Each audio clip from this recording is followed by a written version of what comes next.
జై శ్రీరామ్. సనాతన ధర్మంకి అందరికీ కూడా స్వాగతము. ఈరోజు పశ్చిమ గోదావరి జిల్లాలోని పెనుమంట్ర అనే గ్రామంలో ఉన్న లక్ష్మీ గణపతి స్వామివారి ఆలయం గురించి తెలుసుకుందాము. ఇదే లక్ష్మీ గణపతి స్వామివారి ఆలయము. ఇది అత్తిలికి 9 కిలోమీటర్ల దూరంలోను, అలాగే పెనుగొండకి 14 కిలోమీటర్ల దూరంలోనూ ఉంది. అత్తిలి నుండి 15 నిమిషాలు, పెనుగొండ నుండి అరగంటలో ఈ ఆలయానికి చేరుకోవచ్చు. ఈ ఆలయము మెయిన్ రోడ్డు మీదే ఉంటుంది. మీరు చూస్తున్నది ఇది అత్తిలి నుంచి వచ్చే దారి. ఇటు ఎడమ పక్క నుంచి మనము పెనుగొండ నుంచి వచ్చే దారి. ఇది ఆలయం ఎదురుకుండా ఉండే సందు. ఈ మెయిన్ రోడ్డు మీకు బస్సులో కానీ ఆటోలో కానీ ఎలాగైనా సరే ఈ ఆలయానికి వెళ్ళొచ్చు. ఈ ఆలయ సమయాలు ఉదయము 6 గంటల నుండి 10-10:30 వరకు, అలాగే సాయంత్రము 4 లేదా 5 గంటల నుంచి 7:30-8 గంటల వరకు ఈ ఆలయం తెరిచి ఉంటుంది. పండగ వేళల్లో అయితే సమయాలు మార్పులు ఉంటాయి.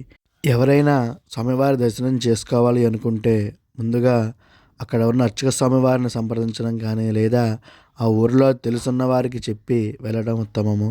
అలాగే ఇక్కడ అర్చక స్వామివారి నెంబర్ ఇవ్వడం లేదు. ఎందుకోసము అంటే ఇది ప్రైవేట్ ఆలయము. ఇక్కడ స్థిరంగా ఒకరు ఉండే అవకాశం లేదు కాబట్టి, ఒకవేళ భవిష్యత్తులో మారితే వారికి ఇబ్బంది కలగకూడదని వారి నెంబర్ ఇవ్వటం లేదు. ఎవరైనా అర్చక స్వామివారితో మాట్లాడాలనుకుంటే కింద కామెంట్ చేస్తే వారి నెంబర్ వ్యక్తిగతంగా పంపిస్తాను.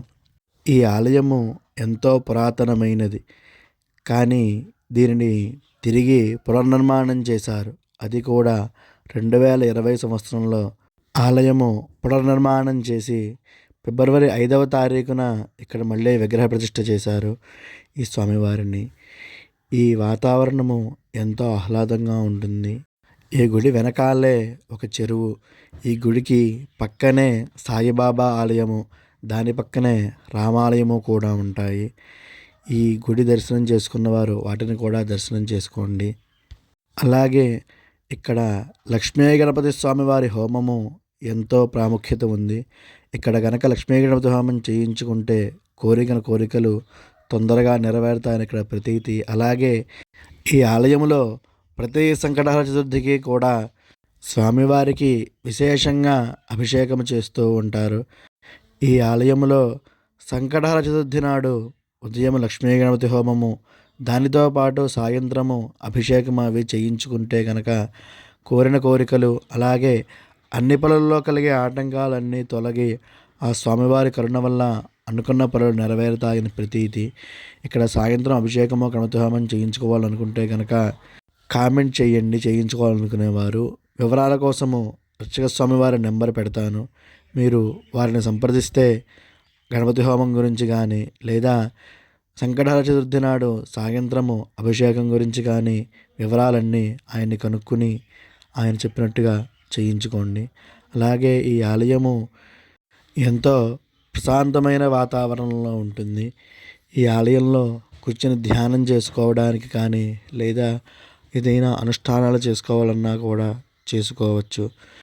ఇక ఈ ఆలయంలో ప్రతి సంకటహర చతుర్థికి కూడా అభిషేకాలతో పాటుగా వినాయక చవితికి, అంటే భాద్రపద శుద్ధ చవితి మొదలుగా 9 రోజులు కూడా నవరాత్రులు ఎంతో అద్భుతంగా చేస్తారు. ఆ నవరాత్రుల్లో కూడా మీరు పాలు పంచుకోవచ్చు. అక్కడికి వెళ్ళి ఆ స్వామివారి విశేష అలంకారాలు, ప్రతిరోజు నవరాత్రుల్లో విశేష పూజలు కూడా దర్శనం చేసుకోవచ్చు. మీరు ఈ ఆలయాన్ని దర్శనం చేసుకోవాలనుకుంటే కనుక ముందుగా ఆలయ సమయాలు తెలుసుకుని అర్చక స్వామిని సంప్రదించి వెళ్ళడం ఉత్తమము. లేదా అక్కడ ఆ గ్రామంలో మీకు తెలిసిన ఎవరైనా ఉంటే ముందుగా వారిని సంప్రదించి ముందు తగిన ఏర్పాట్లు చేసుకొని వెళ్ళండి. మీరు అభిషేకం కానీ హోమం కానీ చేయించుకోవాలనుకున్నా కూడా ముందుగా వారికి తెలిపి వారిని సంప్రదించి ఆ తర్వాత ఆలయాన్ని సందర్శించండి. ఇది పశ్చిమ గోదావరి జిల్లాలోని పెనుమంట్ర అనే గ్రామంలో ఉన్న శ్రీ లక్ష్మీ గణపతి స్వామివారి ఆలయము మరియు అక్కడ విశిష్టతలు. మీరు ఇదివరకే కనుక ఈ ఆలయాన్ని సందర్శించి ఉంటే కింద కామెంట్ చేయండి ఇక్కడ మీకు ఎలా అనిపించింది అని. అదేవిధంగా పెనుమంట్ర గ్రామంలో ఎవరైనా ఉంటే కనుక ఈ ఆలయం గురించి ఏమైనా తెలియజేయాలనుకుంటే కనుక కింద కామెంట్ చేయండి. ఈ వీడియోని లైక్ చేయడంతో పాటుగా వీడియో కింద ఓం శ్రీ లక్ష్మీ గణపతియే నమః అని ఒక కామెంట్ కూడా చేయండి. ఇంకా ఎవరైనా ఈ ఛానల్ని సబ్స్క్రైబ్ చేయకపోతే కనుక సబ్స్క్రైబ్ కూడా చేయండి. చంద్రశేఖర పాహిమాం.